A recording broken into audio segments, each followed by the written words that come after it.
Ladies and gentlemen, it is that time of the year here at the end of November and beginning of December shortly. We have some images for the upcoming January wave of LEGO Star Wars sets ahead of us in 2021. Now, we've known what a decent amount of these sets were going to be already from rumors, but now we finally have pictures, and today we're going to be going over what is actually kind of a surprisingly okay wave, at least based off of the rumors. I wasn't a fan, but honestly, going into it, I'm actually pretty happy with what we're getting to a certain extent. So I'll start off with the one that I'm most excited for, and I think this is something that's been a long time coming, especially with the release of Season 2 of The Mandalorian. Here we have the Trouble on Tatooine, set number 75299, recommended for ages 7 and up, comes with 276 pieces. This is something very clearly inspired off of the first episode of The Mandalorian Season 2, or Chapter 9, I want to say it's called. The three minifigures here, we do have the Tusken Raider, the Child, and we finally have the silver Beskar Armor Mandalorian minifigure, which is going to be super great for a lot of us collectors who've been wanting this for quite a long time. It was disappointing when we didn't get it in the Razor Crest, and now we're getting it in a $30 set, which is really good for us. It does come with the Mandalorian speeder. There's a cool little pouch on the back of the actual speeder itself that you can put the child in as well, which looks pretty cool. It also does come with a brick built like ballista, if you will, for those of you medieval fans. It's what they use to combat that big SpongeBob worm in the first episode of Season 2, and then we also get a brick built tent with a campfire.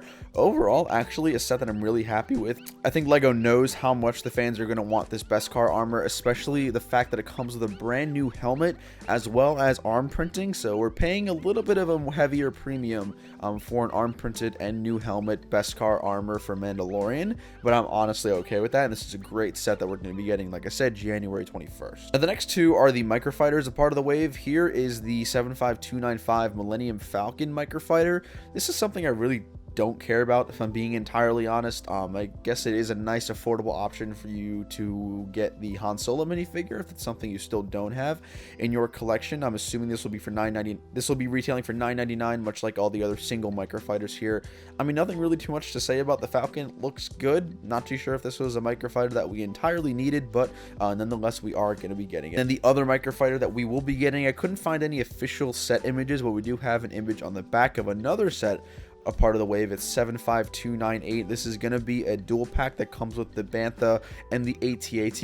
I gotta say, I do love the way that the Panther was made, especially with the horns and the eyes and the front face. I think it looks really, really nice, which is awesome. Of course, you do get the AT-AT pilot as well as the Rebel Soldier, so it's going to be a cool little pack, which I'm assuming will be for $19.99. The other two sets that I want to discuss today are going to be, first off, the 75300 Imperial Tie Fighter. Now, the last Imperial Tie Fighter that we got here from LEGO was a part of the Solo Wave. That was actually one of my favorite sets of all time, especially even for a TIE fighter. Now, this one is recommended for ages 8 and up, going to be retailing for $39.99 here in the US, comes with 432 pieces, 3 minifigures, and a decent TIE fighter build. Now, this is obviously not minifigure scale. It's definitely not something I'd be using in a project of my own, but I think for someone who is of the younger age, maybe looking for a less bulky, easier to play with TIE fighter that still sort of captures the detail quite well, this is going to be a very viable option, needless to say. The 3 minifigures included in this set are the TIE Fighter Pilot, NIL-8 or Annihilate, and a Stormtrooper, which is nice. We are getting the newer Family Guy Stormtrooper, which I'm not a fan of,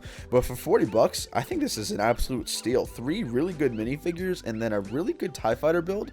Like I said, it maintains the detail in a smaller version, which is nice. Now, this TIE Fighter will definitely be a lot smaller than you think, so definitely understand that going forward, but I think this is a great sort of mesh into not as big as the older sets that we've gotten and not as expensive, but going still for something that looks really good and has a lot of functionality to it. So honestly, seeing the purpose of which it is intended, I'm actually pretty happy with how the set came out. And then the last one for today's video is going to be the 75301 Luke Skywalker's X-Wing.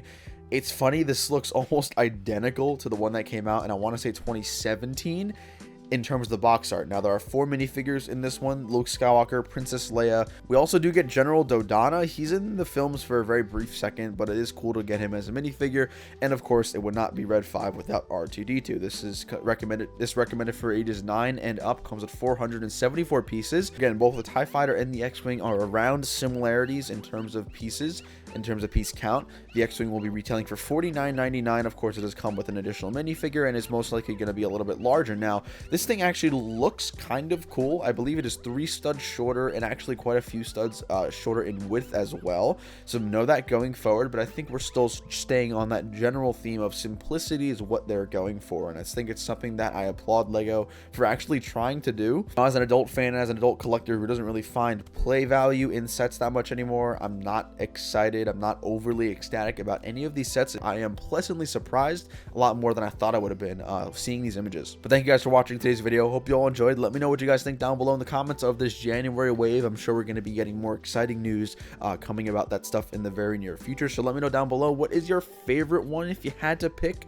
out of these, or is this whole wave just entirely not something you're going for? Thank you guys for watching. Drop a like and subscribe down below. I'll see you later. Take it easy. Peace.